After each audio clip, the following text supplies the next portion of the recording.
Bonsoir à tous, bonsoir à toutes. Bienvenue à cette séance extraordinaire du 20 janvier 2026. 4 points à l'ordre du jour. Point 1, prévision et les personnes en salle, je m'excuse.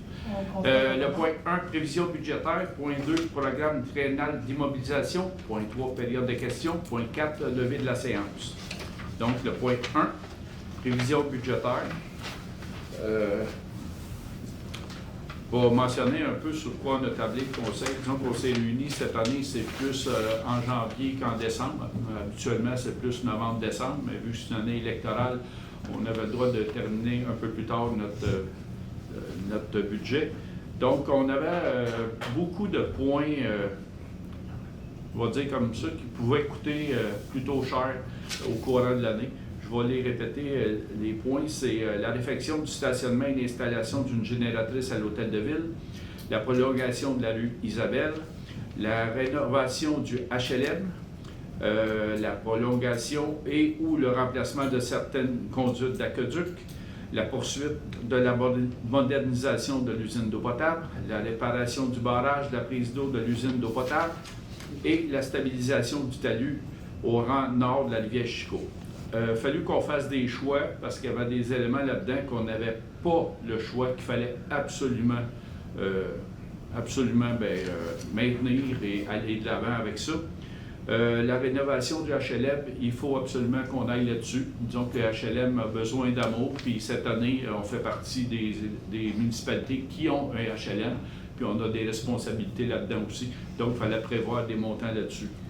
La poursuite de la modernisation de l'eau potable, ça va de soi. Disons que notre usine a plus de 40 ans, 45 ans. 72. Ah, c'est ça. 1972. Donc, il fallait poursuivre ce qu'on avait entrepris aussi. Là, sous-entendu, on est éligible encore une fois à des subventions.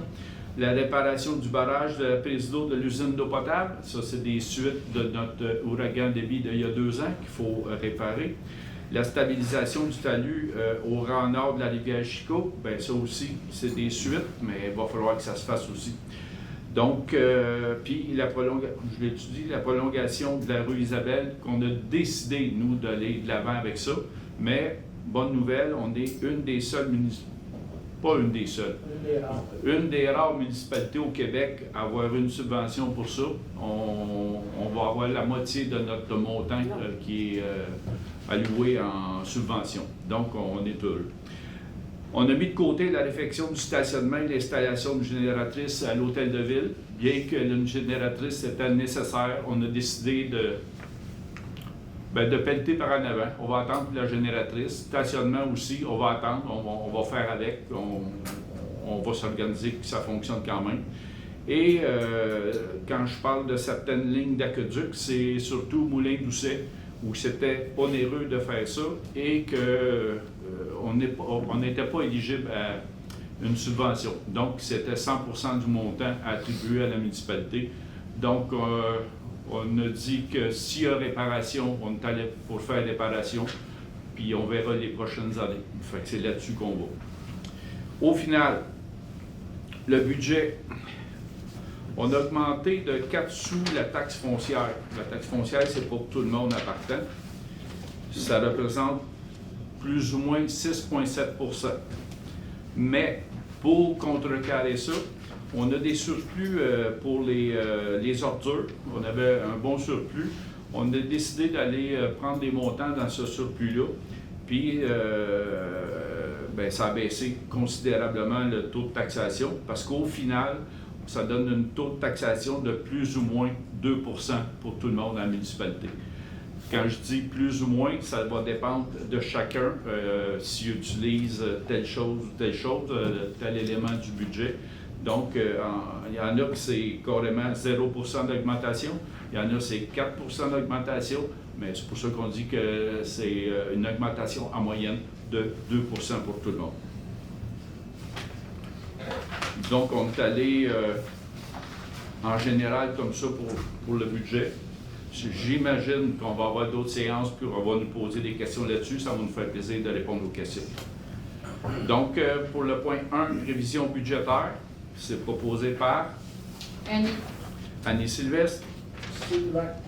Sylvain Toupin. Tout le monde est d'accord? Oui. Oui. Merci. Point 2, programme triennal d'immobilisation. Oui, le programme triennal d'immobilisation, en fait, c'est un exercice qui est fait en même temps que les prévisions budgétaires. C'est qu'on planifie puis on estime les investissements qui vont être, les dépenses en investissement qui vont être faites pour les 3 prochaines années, donc 2026, 2027 et 2028. Donc, le plan est complété, il va être disponible sur le site Internet ou n'importe qui va vouloir le demander à l'Hôtel de Ville. Donc, c'est proposé par Éric Deschênes, Élise. Élise Fafard. Tout le monde est d'accord? Oui. Oui. Avant d'aller à l'autre point, je vais amener quand même des précisions sur le budget. Donc, j'aurais pu le dire tantôt, là. Mais le budget, disons qu'on s'est réunis quand même intensivement, toute la gang. Là. Puis le but, c'était fallait qu'au final, on ait des surplus. Il peut arriver n'importe quoi durant l'année, mais il fallait un minimum de surplus. Puis notre minimum, c'était au moins 500 000. Bon, on arrive à un surplus libre de 508 000 et quelques poussières. Puis le surplus général, bien, il était 1 262 000. Donc, c'est là-dessus qu'on s'est basé pour tout notre travail pour en arriver à un surplus qui était quand même assez considérable en cas de pépin durant l'année. En fond de trame aussi, il fallait se préparer pour l'an prochain. L'an prochain, ça va être encore le nouveau rôle d'évaluation. Puis on veut pas faire comme il y a 2 ans, arriver avec une augmentation de 13 % en moyenne pour tout le monde, où c'était des très grosses augmentations de taxes pour certains. Donc on a essayé de pallier à ça, mais ça va être difficile parce qu'on ne connaît pas l'avenir. On sait que ça va augmenter, mais on ne sait pas de combien ça va augmenter. Donc on a essayé de pallier ça aussi. Donc c'est des petites précisions que je voulais apporter là-dessus. Le point 3, période de questions. Est-ce qu'on a des questions?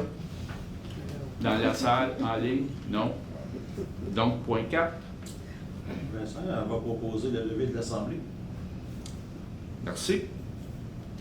Donc, merci à tous et à tous.